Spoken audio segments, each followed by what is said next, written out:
ఈరోజు విగ్రహ ప్రతిష్ఠ అనగా శనివారం రాత్రి నిర్మాణంలో ఉన్న తాత్కాలిక ఆలయాన్ని మున్సిపల్ అధికారులు కూల్చివేసిన సంఘటన కలకలం రేపింది. బొచ్చిరెడ్డిపాలెం పట్టణంలోని జగనన్న కాలనీలో ఖాళీగా ఉన్న స్థలంలో వినాయకుని విగ్రహాన్ని నిలిపేందుకు దారుల సుమతి అనే మహిళ అందరి వద్ద చందాలడిగి తాత్కాలికంగా రేకుల షెడ్డు నిర్మించారు. అయితే ఓ హిందూ వ్యతిరేక వ్యక్తి మున్సిపల్ అధికారులకు ఫిర్యాదు చేయడంతో రాత్రి జేసీబీ ట్రాక్టర్లతో వచ్చి నిర్మాణంలో ఉన్న గుడిని కూల్చివేశారు. ఈ విషయం తెలిసి నిర్మాణాన్ని కోరుకున్న దార్ల సుమతి ఆమె కుటుంబ సభ్యులు అక్కడకు చేరుకుని అడ్డుకున్నారు. కొద్దిసేపు ఉద్రిక్త వాతావరణం నెలకొనగా పోలీసులను పిలిపించడంతో కొన్ని వస్తువులు మినహా నిర్మాణం జరిపిన ప్రాంతాన్ని చదును చేసి అక్కడ ఉన్న రాళ్లు మట్టిని తొలగించారు. ఈ సంఘటనపై స్థానికంగా చర్చనీయాంశమైంది.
గుడి కట్టడానికి నిర్వహించే స్థలం ప్రభుత్వం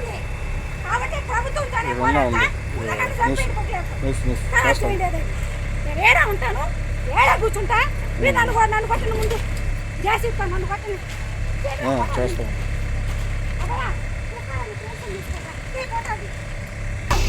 గుడి కట్టుకునే అవకాశం లేదు. దేవుడికి ఆలయం లేదు, మీ గ్రామానికి దేవుడు పూజకు లేదు అని చెప్పాను. వెళ్ళిపోతాను. ఎంత కష్టమైనా 70 ఏళ్ళు వస్తుంది. ఏం ఇబ్బంది లేదు. ఇబ్బంది కానీ ముందు నన్ను కొట్టేయండి, తర్వాత తీసేయండి. ఇంతవరకు ఏం చేస్తున్నాను?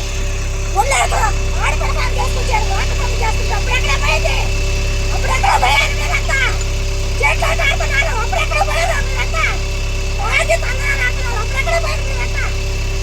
గ్రామాన్ని గుడి కట్టి పూజా మార్గం చేసి పూజంప చేయడానికి ఇక్కడ చేశాను కానీ ఏదో పని చేయడానికి కాదు. ఇదేదో నా నెత్తి రాసుకొని పోవడానికి కాదు. అర్థమవుతుంది? ఎవరు తీసుకొచ్చుకుంటున్నారా?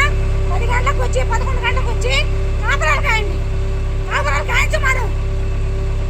కాపురాలు కాయిస్తే తెలుస్తుంది. సాక్ష్యాలు రావాలా? ఒక ఆడ మనిషి ఇక్కడ పని చేస్తుందంటే సంతోషపడాలి కానీ పోయి సైసైగా పోయి కింద పోయి చేసేస్తే నన్ను కొట్టేసి చేసితో తర్వాత రేగులు చదువుతారు. దేవుని రేపు పెట్టేదే ఇక్కడ. ఎవడు అంటే చేసే రాత్రికైనా తీసుకొచ్చి దేవుడిని పెట్టేస్తాను. వినాయకుడు గుడి 4 గంటల నుంచి పసిబిడ్డ సంకలు పెట్టుకొని పెట్టుకొచ్చా. నేను పసిబిడ్డ సంకలు పెట్టుకొని పెట్టుకోవచ్చా? ఆ దేవుని మూలమాల వేసుకోలేదు. ఎక్కడ చెప్తా? ఎవరు వస్తాడో ఏం గౌరవం వస్తుందో ఏం చేయాలి? ఏం చేస్తున్నావా? వ్యవసాయానికి కబుర్లు కడుతున్నావా? అది కదా దేవుడికి కడుతున్నావు. దేవుడికి గుడి కడుతున్నావు. నన్ను చంపేసి పోయే కమిషనర్ పోతాడు. ఎమ్మెల్యే గారు మీకు అవకాశం ఉందని మీటింగ్లో మంగళకట్ల చెప్తే, వేరే దగ్గర చెప్తే ఆ మాట నేను ఎంఆర్ఓ అక్కడ ఖర్చు తీసుకోబోయా. ఎంఆర్ఓ అక్కడ ఖర్చు తీసుకోబోతే అక్కడ ఎన్ఓసి సారు గుళ్ళకి సంబంధించి సంబంధించి సార్ ఉంటే ఆయనకి నమస్కారం పెట్టి ఆయన అంటే అమ్మ అక్కడ ఎంతవరకు కేటాయించున్నారో అంతవరకే చూస్తాము అని అన్నాడు. ఏమయ్యా చిన్న దిమ్మి కట్టాము, రేకులు వేసుకున్నాం.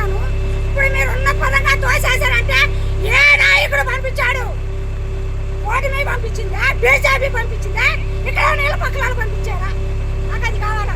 ముందు నన్ను కొట్టేసి తర్వాత మీరు ఏమైనా చేయండి. మున్సిపాలిటీలో అధికారం ఉందంటున్నారు కాబట్టి నేను మున్సిపాలిటీలో ఉంటా. నాకు ఓటు హక్కు ఉంది. ఇక్కడ ఈ ఊర్లో ఓటు హక్కు ఉంది. ఓటు గుద్దుతున్నా నేను. నా ఓటు హక్కు లేకుండా, నాకు ఆధార్ లేకుండా ఉంటే మీరు ఏమైనా చేయాలా? ఎంత దూరమైనా చేయాలా? నేను ఈ ఊర్లో ఆధార్ ఉంది, ఈ ఊర్లో ఓటు ఉంది, అన్నీ ఉన్నాయి. మీరు ఈ పని చేయటం ఎంతవరకు తగ్గు, ఎంతవరకు తగ్గు. అట్లా గవర్నమెంట్ పర్పస్ కట్టకూడదు.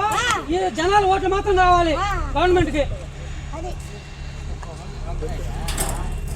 మేడమ్మ కూడా ఏమైనా బిల్డింగ్ కట్టావా లేకపోతే ఏమైనా చేసినావా? పక్కలాగనా పక్కలాగనా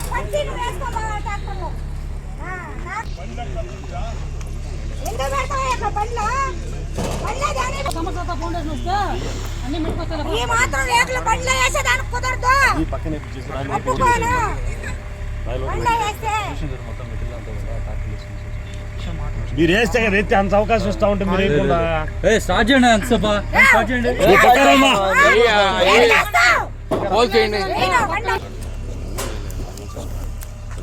ఎందుకు వేస్తావు? ఎవరిచ్చారు? ఎవరిచ్చారయ్యా? లేడీస్ ఇచ్చినా సార్, ఒకటి లేడీస్ ఇచ్చినా ఒకటి బండ్లో వేస్తే బండ్లో వేస్తే ఒప్పుకునేది లేదు. పక్కన వేసేయండి. ప్రకాశం పక్కకి రేకులు వేసేదానికి లేదు. లోడ్ చేయ ఫస్ట్ లోడ్ చేయి. తీసేరా పక్కది.